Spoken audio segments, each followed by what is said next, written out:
الحمد لله رب العالمين الرحمن الرحيم مالك يوم الدين إياك نعبد وإياك نستعين اهدنا الصراط المستقيم صراط الذين أنعمت عليهم غير المغضوب عليهم ولا الضالين.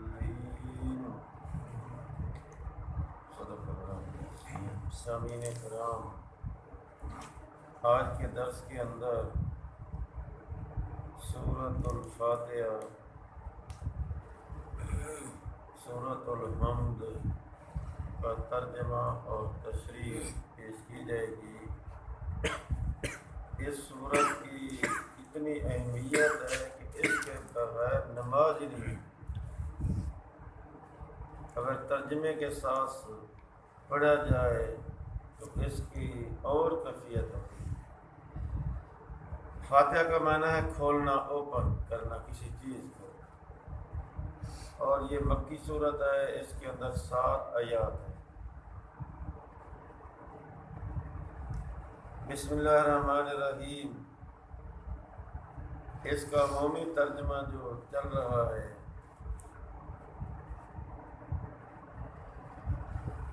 اس سے ہمیں کلی اتفاق نہیں ہے.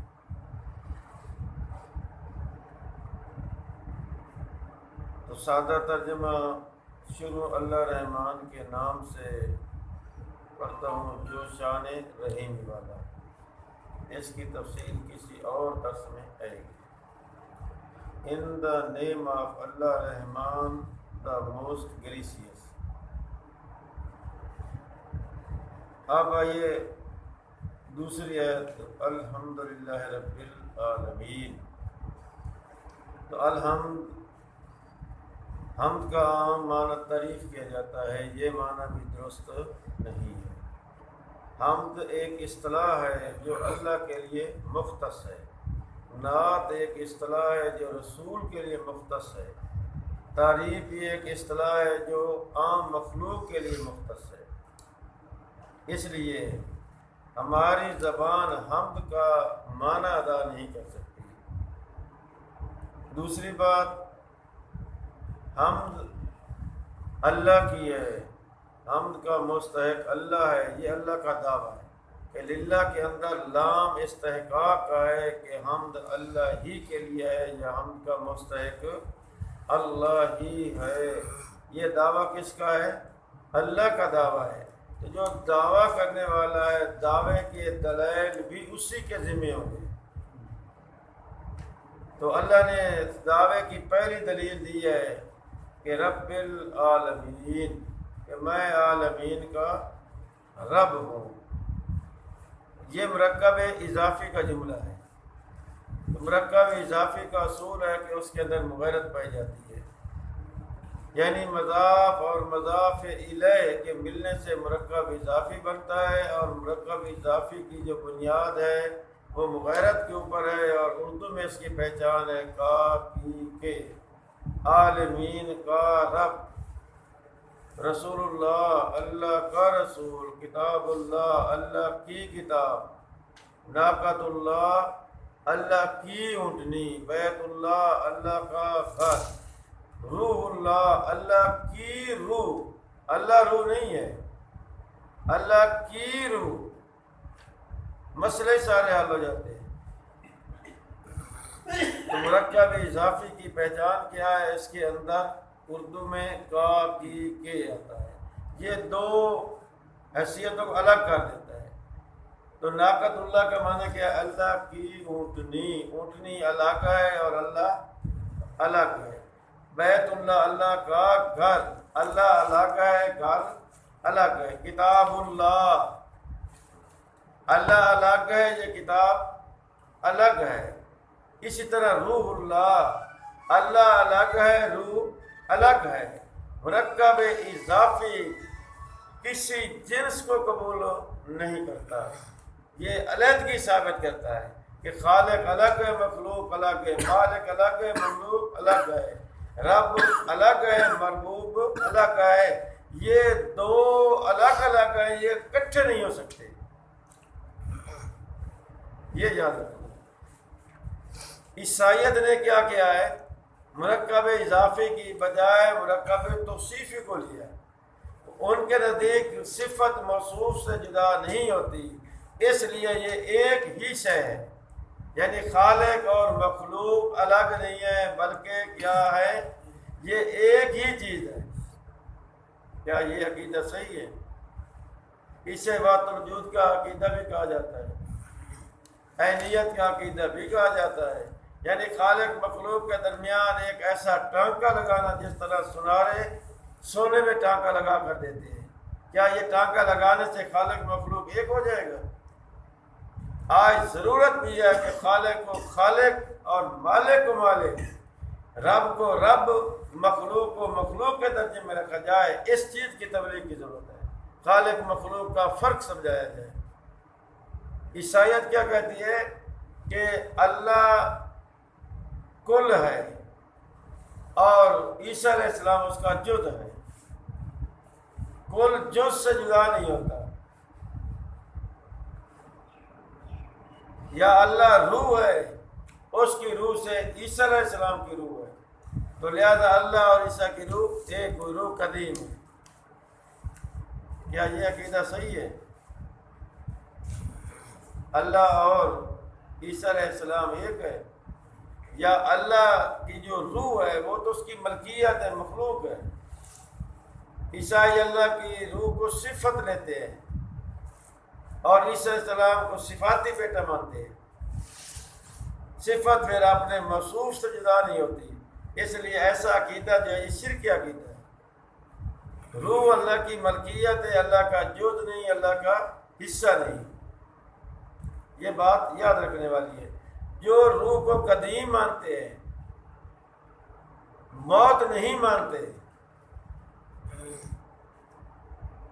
تو وہ دراصل روح کو بھی الہ مانتے ہیں۔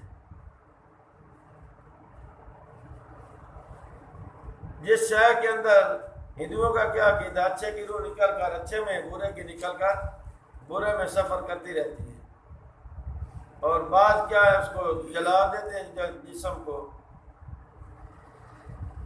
تو یہ عقیدہ شرکی عقیدہ ہے۔ عالمین کی پہلی دلیل جو ہے یہ اس شرکیہ عقیدے کا رد کر دیتی، تسلیم ہی نہیں ہونے دیتی۔ ہمارے یہاں بھی یہی، وہ ان کا روح اللہ ہے اور ہمارا نور اللہ ہے۔ جو اوصاف باپ کے ہوں گے وہی صفت بیٹے کے اندر موجود پائی جائے گی۔ باپ عالم الغیب ہے، بیٹا بھی عالم الغیب ہے۔ باپ حاضر ناظر ہے، بیٹا بھی حاضر ناظر ہوگا۔ باپ مشکل کشا ہے تو بیٹا بھی مشکل کشا ہوگا، کیونکہ وہ بھی تو الہ کا حصہ الہ ہے۔ جو باپ کے اوصاف ہوں گے وہ بیٹے میں لازمی پائے جائیں گے۔ یہ مسیحیت کا فلسفہ، اس لیے ولد اللہ ابن اللہ ہے، اس کی موت کے وہ منکر ہیں۔ اور باپ حیات ہے تو بیٹا بھی اسی کے ساتھ ہے، حیات آسمانوں پہ بیٹھا ہے۔ یہ تولیدی بیٹا نہیں مانتے، صفاتی بیٹا مانتے ہیں۔ تولیدی کا تو قرآن رد کر دیتا ہے، لم یلد ولم یولد، نہ اللہ کا ماں باپ ہے نہ اس کی کوئی اولاد ہے۔ تو ہمارے یہاں یہی شکل چلی ہے رسول اللہ کے بارے میں۔ ہم بھی رسول اللہ کو کیا مانتے ہیں؟ حاضر ناظر، مختار کل، مشکل کشا، عالم الغیب، اور قبر کے اندر زندہ بھی مانتے ہیں۔ یہی عیسائیت کا عقیدہ اور یہی ہمارا عقیدہ، پھر فرق کیا رہے؟ بلکہ عیسائی کہتے ہیں کہ ہمارا نبی اعلیٰ ہے، وہ آسمانوں پہ، آپ کا تو زمین میں دفن ہے۔ توہین بھی کر رہے ہیں ساتھ۔ اس لیے اللہ نے جو پہلی دلیل دی ہے رب العالمین کے کہ میں عالمین کا رب ہوں۔ عالمین حادث ہے، فانی ہے، فنا ہونے والی ہے۔ رب پہلے موجود تھا، عالمین موجود نہیں تھی، عالمین موجود ہو گئی، رب کا تعلق واضح ہو گیا۔ اب عالمین ختم ہو جائے گی، رب پھر بھی باقی رہے گا۔ عالمین یہ مخلوق ہے، اس کی تو حیثیت بھی اتنی ہے کہ حمد اللہ ہی کے لیے ہے جو عالمین کا رب ہے۔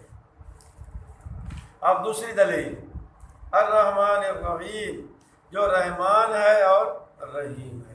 رحمان بھی اللہ کا صفاتی نام نہیں ہے، یہ رحمان اللہ کا اسمی علم ہے، جس طرح اللہ ہے اسی طرح رحمان بھی ہے۔ قرآن میں اللہ نے ثابت کیا ہے کہ قل ادعوا اللہ وادعوا الرحمن، مجھے اللہ کہہ کر پکارو یا رحمان کہہ کر پکارو۔ اس کی تفصیل تسمیہ کی علمی تفسیر کے اندر چھپ چکی ہے، وہاں آپ مطالعہ کر سکتے ہیں۔ رحمان، یہ رحمان دنیا کا بھی مہربان ہے اور آخرت کا بھی مہربان ہے۔ تیسری دلیل دیکھیے، ایاک نعبد و ایاک نستعین، اے اللہ ہم تیری ہی عبادت کرتے ہیں اور تجھ ہی سے استعانت طلب کرتے ہیں۔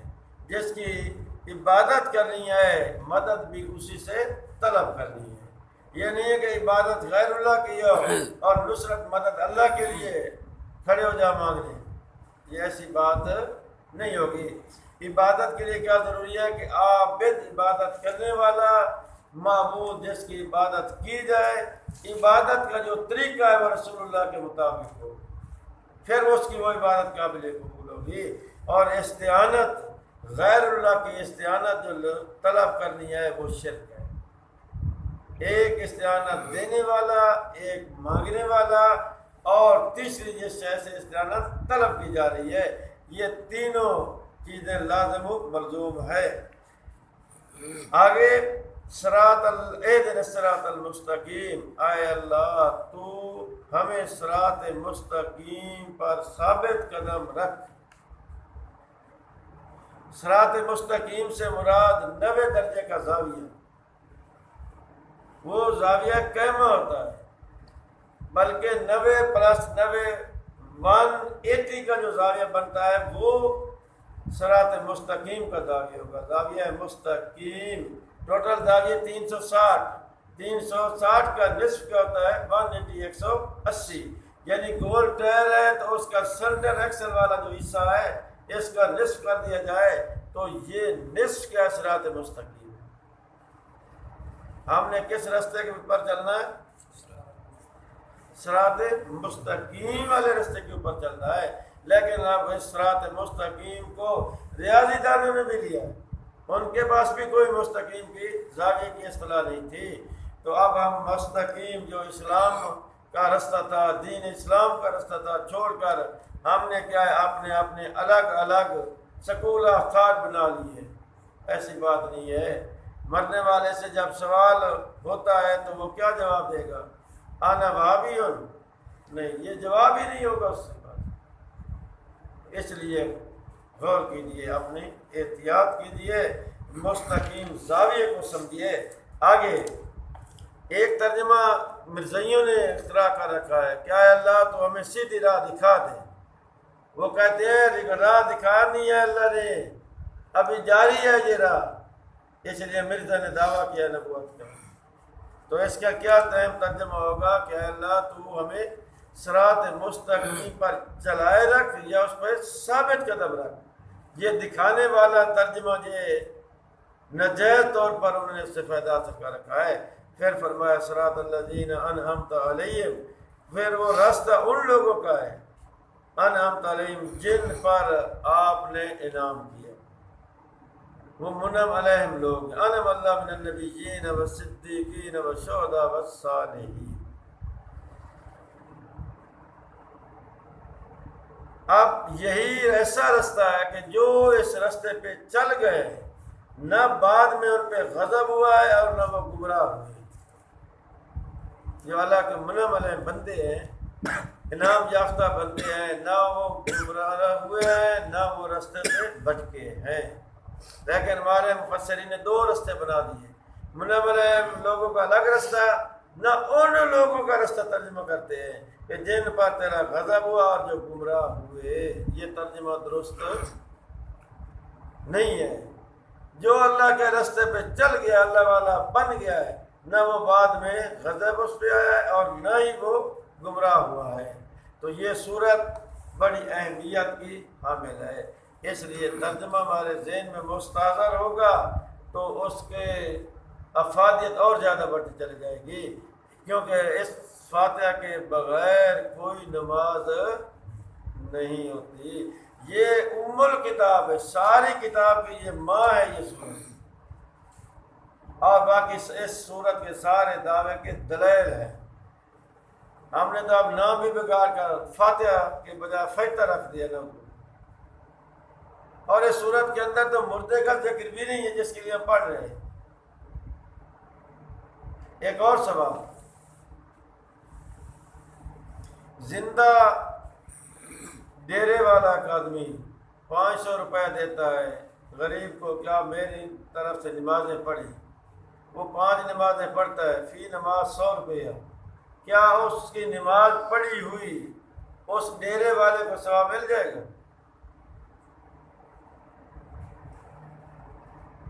جس نے 500 دیے ہیں کیا وہ اس کی نماز ادا ہو جائے گی؟ قطعاً ادا نہیں ہوگی، یاد رکھو۔ زندے کو یہ فاتحہ نہیں دے سکتا، تو ہم مردے کو کیسے پہنچا رہے ہیں؟ قرآن کا مخاطب زندہ انسان ہے، مردہ ہے ہی نہیں۔ یہ جو پیچھے بلٹی ہم کر رہے ہیں سال ثواب کے چور دروازے ہم نے کھول رکھے ہیں، اس کا فائدہ ہے بھلا کہ اس کے ملا کو زیادہ فائدہ ہے۔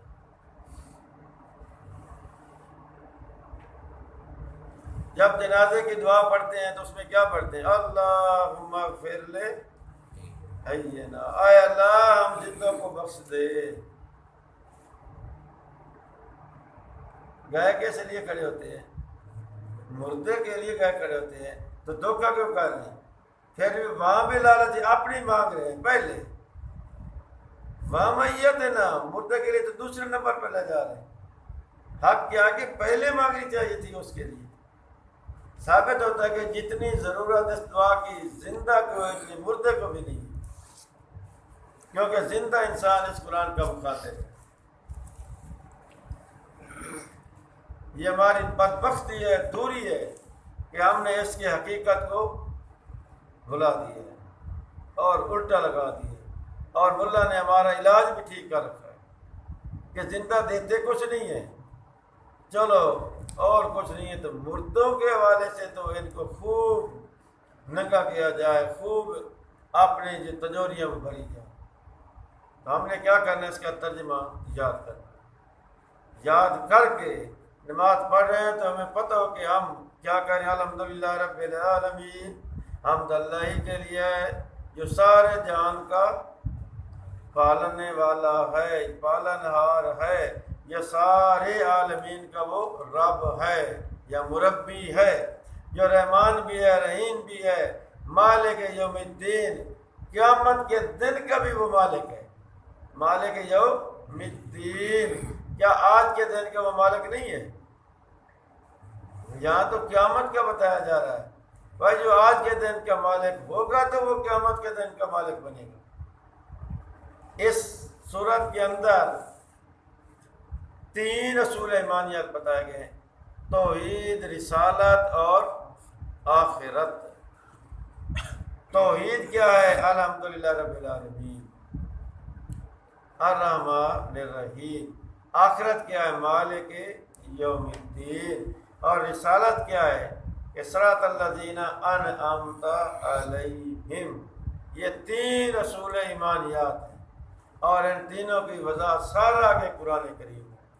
توحید اصل ہے، رسالت اس تک پہنچانے کا ذریعہ ہے، اور ان دونوں کا نتیجہ کیا ہے؟ وہ آخرت ہے۔ اگر رسالت صحیح ہے تو اصل توحید صحیح ہوگی، کیونکہ رسالت نے ہی اصل توحید کے بارے میں صحیح کنسپٹ دینا ہے۔ اگر رسول کو ہم نے بشر نہیں مانا، انسان تسلیم نہیں کیا، فرشتہ یا نور تسلیم کیا ہے، تو ہمارا جب اپنا عقیدہ نہیں صحیح ہوگا تو توحید کیسے صحیح ہوگی؟ پھر آخرت میں نتیجہ آخرت کیسے صحیح ہوگا؟ تب یہ صحیح ہوگا جب رسول پہلا آدم بنے گا، آخری رسول محمد رسول اللہ بنے گا، تب رسالت صحیح ہوگی، نبی بشر بھی ہوگا، عبد بھی ہوگا، نبوت کا انتخاب مل جانے باللہ اور اختتام بھی نبوت کا مل جانے باللہ ہوگا۔ جب رسالت صحیح ہوگی تو توحید اللہ کی صحیح ہو جائے گی، جب توحید بھی صحیح ہوگی تو اب کیا ہے نتیجہ ہے؟ بھائی نیک لوگوں نے اتنے عبادات کیے ہیں، ان کو بھی تو کوئی پھل ملنا چاہیے۔ جنہوں نے عبادت نہیں کی ان کو بھی ملنے چاہیے جزا، اللہ نے ان کے لیے جہنم تیار کی ہے اور اعمال صالح کرنے والوں کے لیے جنت کی خوشخبری دی، یہ ہے نتیجہ۔ لہذا اس صورت کو کیا ہے ہم نے ترجمے کے ساتھ پڑھنا ہے، اس کی ہم تفسیر بھی لکھ رہے ہیں، ترجمہ لکھا جا چکا ہے، اور ایک ایک حمد کے لیے ہم نے پورے قرآن کے حمد والے یاد کٹھی کی ہے۔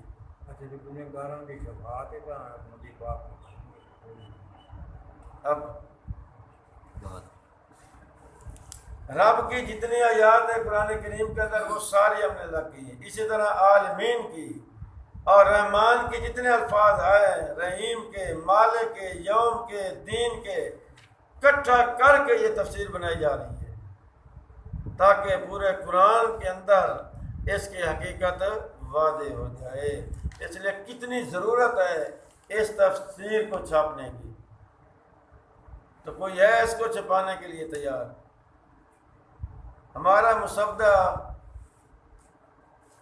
20-21 سال ہو رہے ہم اس پہ ہم نے کام کیا، پائے تکمیل تک پہنچ چکا ہے، لیکن اب چھپنے کے وسائل نہیں، اس لیے تو ایسے ترجمہ ایسے انداز پہلے کسی تفسیر میں بھی نہیں ملے گا، اور اس کی جو ضرورت ہے، اہمیت ہے، ہمارے ہاں تو صرف جھگڑا ہے امام کے پیچھے پڑھنی ہے یا نہیں پڑھنی، اس کے بغیر نماز ہوتی ہے یا نہیں ہوتی، پر جو نماز پڑھ رہا ہے اس کو پتہ ہی نہیں ہے کہ میں کہہ کیا رہا ہوں، پہلے پتہ تو چلاؤ ان کو، سمجھ تو ان کو دے دو، خود بخود وہ مسئلے کو بھی سمجھ جائیں گے۔ اب جھگڑا کھڑا جی اس کے بغیر نماز نہیں ہوتی، تو اس جھگڑے سے پہلے جو ہے حل اس کا سمجھنا ضروری ہے، اور پڑھنے نہ پڑھنے کا بھی معاملہ جو ہے وہ بھی حل ہو جائے گا۔ تو اللہ سے دعا ہے کہ ہمیں صراط مستقیم پر ثابت قدم رکھے۔ وآخر دعوانا ان الحمد للہ رب العالمین۔